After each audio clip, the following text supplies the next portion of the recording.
хүчирхийлэл нь таны бие махбодын хүчирхийллээс илүү хор хөнөөлтэй ба биеийн шархан нэгддэг бол харин сэтгэл санааны гэмтэл нь насан туршийн үйл үзэгдэх сорив үлдээж таны тархины хаа нэгтээ хар дарсан дурсамж болж үлдэнэ.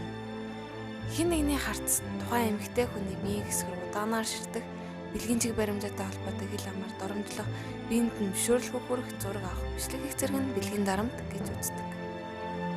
Судалгаагаар дэлхийн 800 сая эмэгтэйчүүд ямар нэг байдлаар хүчирхийлэлд өртдөг байна. 81% амьдралынхаа аль нэг үе шатанд бэлгийн дарамттай тулгардаг бөгөөд 5 эмэгтэй дотор нэг нь нийтлэг сэтгцэн эмэгээр хохирдог. Сэтгэл санааны хүчирхийлэл нь нэг үйлдэлтэй зогсдоггүй, дахин давтагддаг. Бусдын хийсэн таагүй үйлдэл өөрийн чинь үнцнийг тодорхойлохгүй.